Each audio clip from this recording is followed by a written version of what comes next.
Hello lovelies, welcome to another Wear in Burda, wherein I go through my old catalogs of Burda magazines to get some sewing style and inspiration ideas.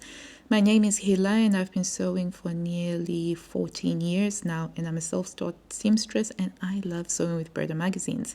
I have an extensive collection and I do sew a lot from the past issues. Today we're going to be looking at 9/2015 because there is a dress pattern in there that I am considering for a sewing project. So let's have a look at what was going on with Burda in 2015. So one thing that really strikes me about the older issues is obviously there's just loads more, just so much more. Right, first off, we've got a really lovely classical style long coat here made in a lovely mint fabric. So it's got these really lovely gigantic collars over there. Nice touch. And then over here, we have a dress, a shift dress that has got pockets in the princess seam line. So very simple. Now, fun fact, I actually made a version of this dress, but I made the one that had the collar in it. So that was pretty awesome. And then over here, we have this all-in-one long dress with a waterfall collar. And I made the mistake of actually trying to make this dress. Lovelies, I tried to make this dress and it was the most horrible thing that I have ever worn. I used up so much baking parchment because the pattern piece to make this extra long cowl was huge. It was humongous and it did not work for me basically. And I learned at that very early sewing stage that cowl necklines just do not work with me. And just for fun, I am going to include a little video showing you the biggest sewing fail that I have ever made.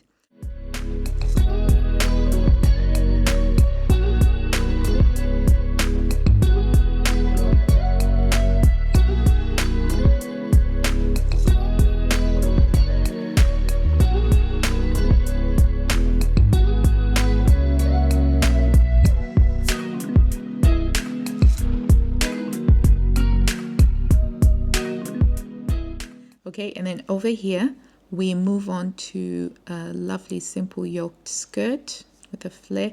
I remember tracing this out, but I didn't actually make it. And then over here, we've got, I call this the wedding guest dress because it's the sheath style and then it has the ruching over here. It's been made in a shiny fabric. Not a big fan of it personally, but hey ho. And then we have the double-sided jacket here with some fasteners. Basically, if you have a blanket and you want to wear your blanket, this is how you would wear it. And then we've got this cute vintage style dress. However, it's got a tie detail at the front here. And then it also has a bib collar, which I think is just too much. There's just too much stuff going on. Where does your eye rest? And then you also have the detail with the little frill on there. I personally think it looks a lot nicer without the bib collar or without the tie. So just go with either or. But really lovely fabric that they've used. It's a crepe de chine and I think the collar is very beautiful. And then we've got a sheath dress that has some really beautiful style lines. See if you can see that. Look at that. So the waistline doesn't go straight through the front. It's just at the sides. And that neckline is delish. Okay, and then classics. Classics are always forever. They are eternal. And these straight leg, wide leg pants that they call the Marlena, after Marlena Dietrich, who made them famous. They're such a classic. They never go away. And these ones are in a tall pattern size, of which we haven't seen a tall pattern size for a while recently, haven't we? And then we've got a lot of advertorials and some stuff. And then this is the autumn section that I absolutely love. So we have that dress again And it's just got the tie belt this time. It doesn't have that unnecessary extra bib front. And that works beautifully in these lovely autumnal colors. It's a viscose crepe, so it has the drape. And then one with the boots, absolutely gorgeous. And then we have a cape. I'm not particularly a big fan of capes. They flap around too much for my liking. Okay, and then that long coat, we've shortened it to just below the waist over here, and it is lovely and gorgeous in the navy. I love how it's been worn with the red turtleneck, and it's been worn with a matching skirt and a brown bag. So I think in terms of color combinations, you can't ever go wrong with sort of like the blue and the brown. So very stylish. And then we've got another version of this outfit over here, but except for we've got some skinny trousers with it. Really gorgeous. And another version of that shift dress, except for we've added a little hem and some little frilly details over here. Overall, I thought that this was one of my favorite sections in this issue. And then we have here a flutter sleeve with some lace detailing. Not particularly a big fan, but to each their own. And then this number 101 is the dress that I want to make. I love the fact that it's got this contrasting bib over here. I really like the tidy, neat neckline that it has. And I love the bell sleeves as well. And so this is the one that I need to make. So the good news is I had already traced this out years ago, and I just traced out the sleeve bodice front bits, and then this is basically a dirndl, so that should make things a lot easier. And I've made this dress before, except for I didn't put this bib with the buttons, but I did make the collar. I made it in a lovely purple fabric. The only issue that I have with it, it looks really lovely, but because it's sleeveless, it's quite cold, so I always have to wear it with a turtleneck underneath. And I don't quite like the look of it with a turtleneck underneath. I prefer it sleeveless, but I made it in a fabric that is definitely a winter fabric, so I can't actually wear it in summer. And I fully lined it and everything, and it's a really gorgeous dress. I probably need to bring it out and try and figure out how to make it work.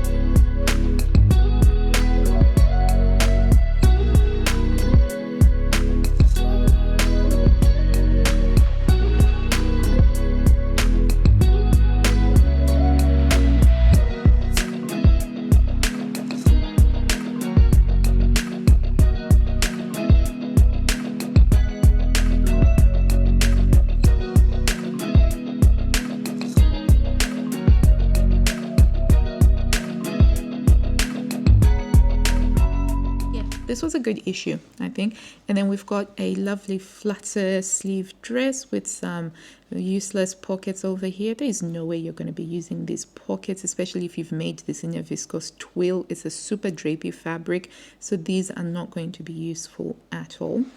And then we've got a version of that wedding guest dress, but this time it's been made in a really lovely deep brown double jersey fabric with the camel boots. Everything is just on point.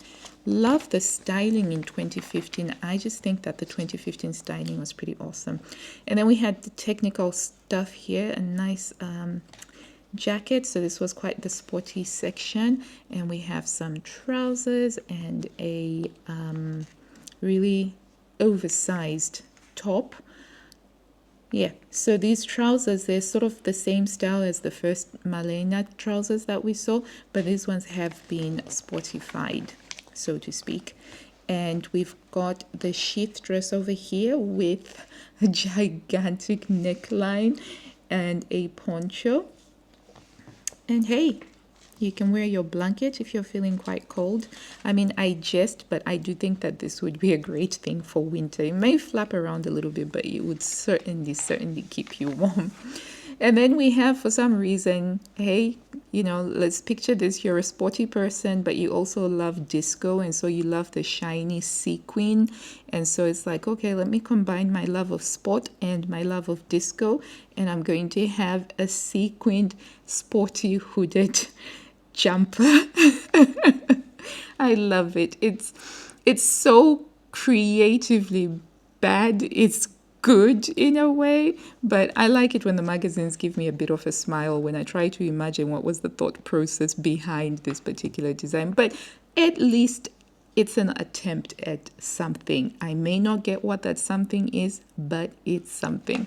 And then carrying on with the sporty theme, you've got this a sweater dress, or they called it a sprinter dress because, hey ho, if you want to sprint away from lions, cheetahs, or tigers, you can wear this. And then we've got that variation again of that really my biggest dressmaking mistake sewing project ever, except for this time it's in a shiny fabric. Again, like, I give them kudos for actually trying something.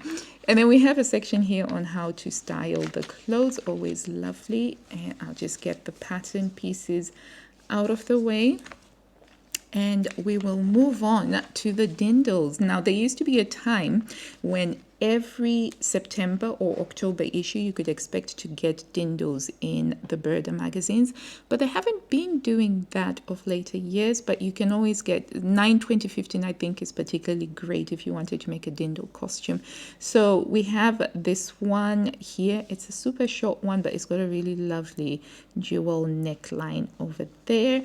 And then we also have this one in the lovely pastel colors, and they're already obviously superimposed with the mountains in the background. Hey, fun fact, I actually went to Munich when were my twins born?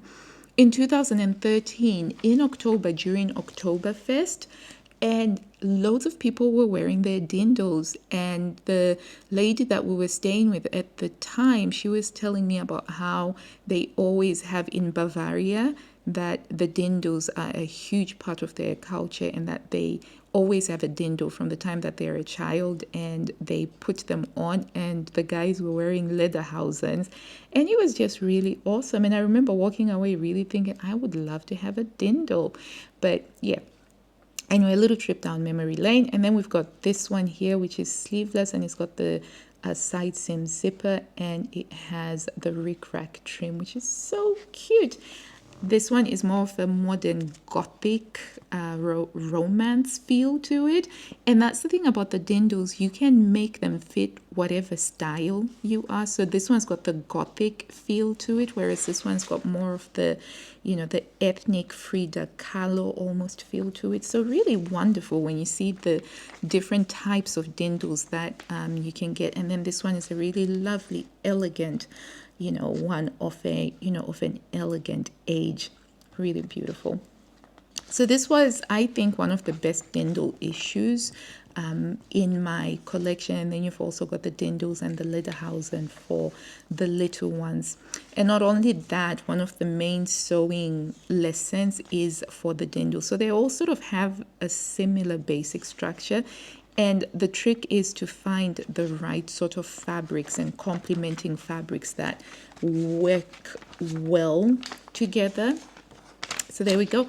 And then we have here the plus size section is all this really lovely, modern, clean aesthetic look. So you've got this white blouse, very clean, very simple, and it's a pullover style.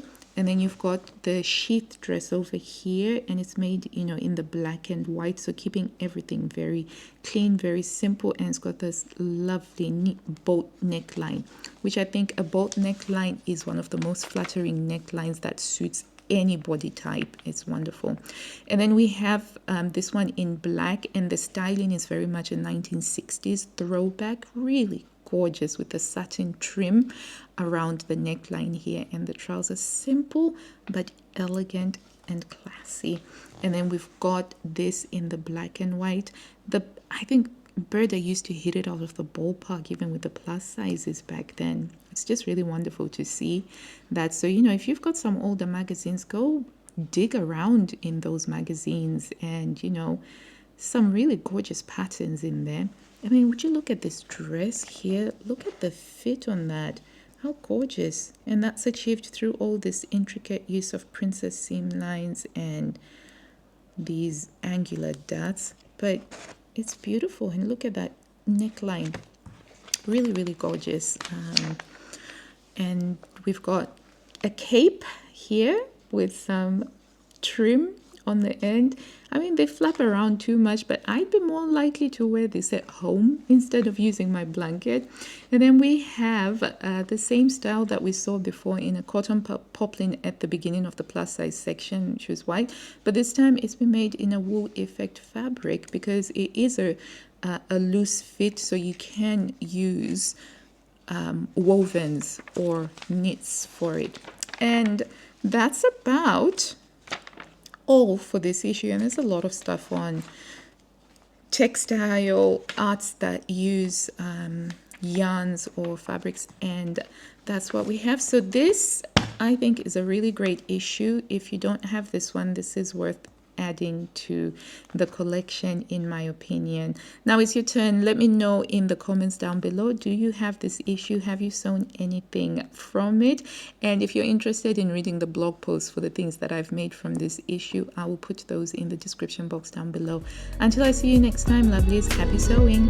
Bye.